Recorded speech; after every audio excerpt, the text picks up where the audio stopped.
Yes, then YouTube, we are back with another video on the Wolf of an Aston Villa podcast, brought to you by myself, Connor Wolf. Drop this video a like for me, drop a comment down below, and please hit that subscribe button to my channel. That would mean the world to me. Also, I am proudly sponsored by Luke Roper, as you can see, no, wrong way, in your top left-hand side of your screen. If you do want to get yourself any clothing or anything like that, please do check out luke1977.com. Link is down in the description below. Use the code WOLF20 at the checkout for 20% off your whole order, including sale items. And today's video, the topic of agenda is, can Aston Villa finish in the Champions League? You want my opinion? Stick around to the end of the video and I'll give you my opinion. But first, of course, it was my birthday, by the way, on Sunday for the Luton game. Hence why I didn't upload a match reaction to that. The game kind of went just how I expected it to. I don't know whether any of you agree in the comment section. I expected us to dominate the ball, score goals and win the game against Luton, and that's kind of what happened. I didn't think Luton are just what they are in terms of no disrespect to them at all, but they just sat back, and even when they were 2-3-0 down, they didn't want to go forward.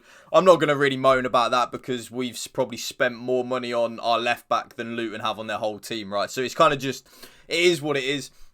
But we got the win, and I thought Moussa Diaby and Boubacar Kamara were unbelievable. Pau Torres as well in particular. All three of them players, for me, really stood out. I thought Zaniolo had a pretty poor game, but then Bailey, when he came on, was really good. So, in all, I just thought it was a really good result. And that result did actually take us up into, sorry, I clicked the wrong button there, fifth. Actually, it didn't take us anywhere. We stayed in the same place, but we are fifth in the league. And they're starting now to be a little bit of a gap between the top 5 teams and then the rest below. So as you can see, we are now 4 points off the top in terms of we're 4 points behind Spurs, but we are 5 points ahead of Newcastle. So we're actually closer to the top of the table than we are 6th in the league, which is kind of mad. And we are only 2 points off second in Arsenal on 24 points. And this kind of prompted the video for me is, can we actually finish in the Champions League? Now, 5th has kind of got this line over it at the minute because it's a little bit undecided of maybe, is it going to get Champions League, that 5th spot? I think it all depends on how the English teams do this season in Europe as a whole. I think 5th will get Champions League this season. Not in terms of just anything really, just in my opinion. I just think 5th will end up getting Champions League. So that kind of boils it down to, can we finish 5th or above? Top 4 would have been a big ask because I do think these 4 teams in particular, Tottenham, Arsenal, City and Liverpool, I think they are good. Well, I mean, they're obviously good, especially City. I think City will go on a little bit of a run now because see City winning like 6 or 7 games in a row. I think City, Arsenal and Liverpool, in my opinion, are the best 3 teams in terms of consistency and proving it over a longer period of time. Spurs are very good, but apparently, I don't know this for sure, but out of the 10 games they've played, apparently they've played like the bottom 7 or the bottom 6, something like that. So it maybe is a little bit skewed where they are in the league, but at the same time, Postecoglou has done an amazing job, and I think they will definitely be challenging with us for the top 4, 100%. I don't see Spurs having a collapse like some people are predicting in terms of finishing all the way down in 6th, 7th and 8th. I don't think they will. I think the least place that Spurs will finish is 5th. I think this top 5, and I'm going to give you my opinion right now, I've got a feeling this will be the top 5 come the end of the season. Now, of course, I am biased, as you all know. I am an Aston Villa fan, but I do like to keep a little bit of a level head in terms of where we are at with Aston Villa. I don't go too high and I don't go too low. I like to really keep it very humble. And one thing I will say, actually, as I do go now back to the big screen, is I think some people really do, I'm going to take my hat off, by the way, actually. I think some people really do underestimate just how good we are at Aston Villa under Unai Emery. And I say that in terms of, some people are still almost borderline like shocked at where we're at in the league, aren't they? They're kind of like, oh yeah, Villa, oh wow, Villa are 5th. They kind of don't even really know that we're actually this good at Aston Villa. They're kind of a little bit like, whoa, I didn't realise Unai Emery's done that. And it's not even the body of work that we've done this season. Since Unai Emery has took over, he has managed 35 games for us. And he has accumulated, I think that's in the Premier League, I think now, 35 games. He has accumulated 71 points in them 35 games. Now, if you were to equate that over a 38 game season, so to add the points per average game for the last 3 games and take that over a 38 game season, that would leave us on an average of 77 points. If we can finish anywhere near 77 points come the end of this season, we will be guaranteed top 4. Guaranteed top 4. Regardless of what Tottenham do, Man City, Liverpool, Arsenal, Newcastle, regardless of what these teams do, we will be guaranteed top 4 if we can finish with them 77 points. And this is kind of the point that I am now getting at, that the body of work that Unai Emery has done over his time at Aston Villa. Now, this isn't a new manager bounce at this point, okay? A new manager bounce, they come in and you do get an upturn in results, whether that be for, I don't know, like a 10-game period, a 5-game period, maybe even in some cases a 15-game period. But I would say from 15 games onwards, that's not a new manager bounce. I would say a new manager bounce lasts for 10 games. After 10 games, you will then see the averages averaging out. So if the new manager bounce is not a new manager bounce and the manager is actually good, then results won't maybe continue as them first 10 games, because the majority of the time you always do get a new manager bounce. But when we're talking 35, 36, 37, 38 games, we're talking a whole season at this point. This isn't a new manager bounce. The way Unai Emery has set up our team, Aston Villa, with the players that we've got, and also the players missing, and I see this a lot. I was watching a podcast about Man United earlier, actually, and they were saying that Ten Hag still hasn't been able to field his strongest team yet this season. Neither's Unai Emery at Aston Villa. I can guarantee you now, I'm not sure about Tyrone Mings and Buendia, whether they would have been in our starting 11. And what I mean with the best 11 now is, I think we're now starting to see the real level of Pau Torres and how good Pau Torres is. I don't know how many games Tyrone Mings would have started. Maybe a lot, but I'm not sure, whereas now he would be in our best 11. And I don't think Buendia would have been in our best 11. But Moreno and Jacob Ramsey are 100% in our best 11. You imagine Jacob Ramsey in that Zaniolo role.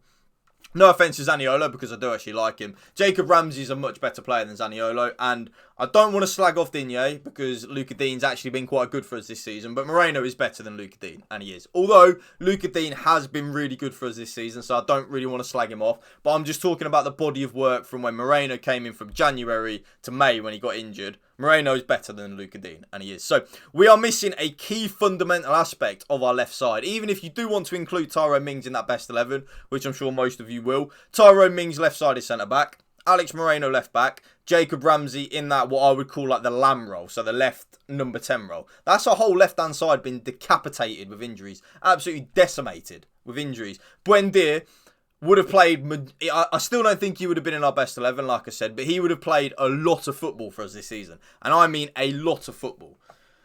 So when I see people making up, not excuses, but when I see people saying that about Erik Ten Hag at Man United, that, he's not been able to field his best starting 11 yet this season. Neither is Unai Emery, and we are still right here in this Premier League table. We have played 10 games, won 7, drawn 1, lost 2. The 2 losses are probably against the 2 teams away from home that I would argue, bar maybe Man City, is the toughest places to go in the league, and that is Newcastle at St James's Park and Liverpool at Anfield. They're probably the 2 toughest places to go in the league. I think the Newcastle game, I'm kind of just going to ignore it in terms of the fact that Buendia did his ACL on the Thursday. Buendia, of course, would have been in the starting 11 all week during the preparation. And then Tyrone Mings did his ACL 15 minutes into the game. Of course, that was our leader at the point. So Pau Torres had to come in for his debut. So I'm kind of, not that the 5-1 didn't happen, but I can just kind of maybe understand why we got battered that day. Like, injuries just went against us, and then the whole preparation's just gone at that point, right? The Liverpool game I found really disappointing. I think we were very poor at Anfield. And I think that we could have got at Liverpool that day. Liverpool had no Van Dijk, no Konate and stuff like that on that day. And we were really, really, really disappointing. And I think for me, that's probably been the most disappointing performance of Unai Emery's tenure at Aston Villa as a whole. I do. Since Unai Emery's come in, I think that Liverpool game I think it was in September, wasn't it? I think it was the game before the international break, the first international break. I thought we were appalling. But I'm not going to look too much into that because, like I said, I think they're the 2 hardest away games you can go to. I think there's 3 really tough places to go. I think it's Man City, Liverpool and Newcastle. So St James's Park, the Etihad and Anfield. I think you don't get You won't see many teams going to them places and winning. You don't. I think Arsenal are definitely in there as well. I'm not sure about Tottenham yet. We'll have to see under Ange what the home form is like for Tottenham at the what's their stadium called? The Tottenham Hotspur, whatever it is, their new stadium. I'll just call it White Hart Lane. But it'll be interesting to see what Ange can do against the good teams at the new White Hart Lane, because I think they struggled against Man United, and if Man United would have scored their chances in the first half, Man United would have won that game. And then, of course, the Liverpool game, they kind of got robbed, didn't they, Liverpool, in terms of the goal. Should have stood. So, be interesting to see. But like I was saying, them 3 games are the toughest 3 away games, in my opinion. Anfield, St James's Park, and the Etihad. We've already played at 2 of them already. So, I don't mind that. The fact that Liverpool have got to come to Villa Park and Newcastle have got to come to Villa Park sets us in good stead for the season coming. And I'm going to stick my neck out on the line, YouTube. I think we will finish 5th this season. I do. And you know me, I am not this deluded Aston Villa fan, YouTube. If any of you are new to my podcast, hello. Subscribe to my channel, by the way. I am not this deluded Aston Villa fan that tips us to win the league every season, blah, blah, blah. I am very much a realistic Aston Villa fan.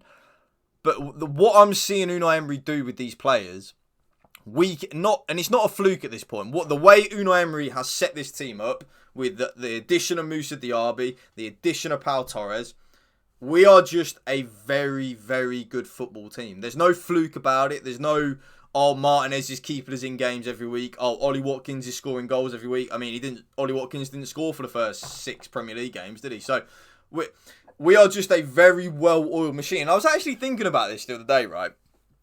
Normally at Aston Villa, what happens is, like, we have a star player, don't we? So, Jack Grealish, Benteke, blah, blah, blah. We normally have an absolute superstar of a player.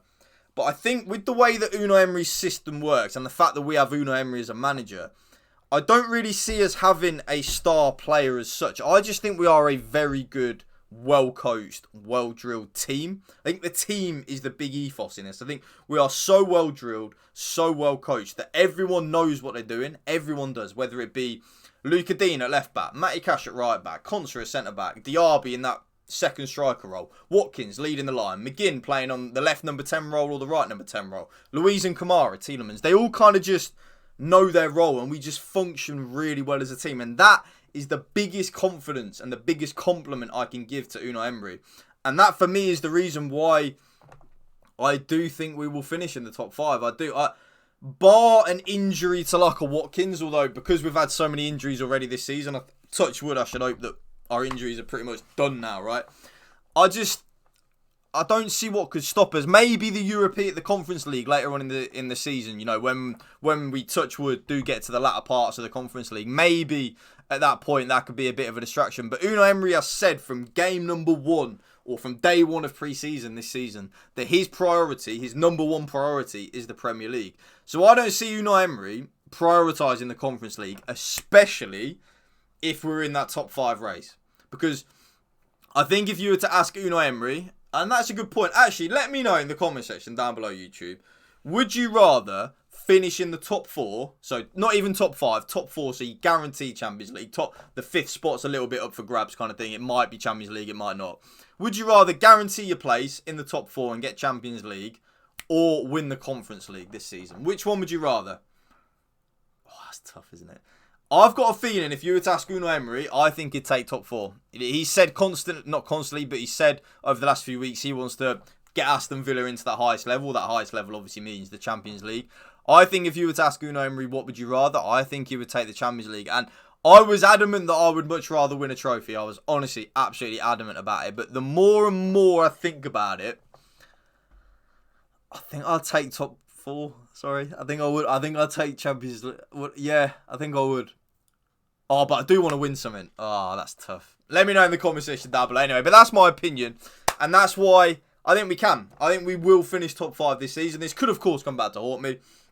But like I said, I'm just a realistic Aston Villa fan. I just say what I'm seeing. And what I'm seeing at Villa Park this season, or even away from home, I'm just seeing a very good team. That's kind of just what I'm seeing in front of me. There was not 1 minute in that Luton game that I didn't think we'd win. Not 1 minute. Even in the West Ham game, there wasn't not 1 minute. I didn't actually. The West Ham game was a little bit when Bowen made it 2-1 and they had that 5-10 minutes. I was a little bit like, ooh.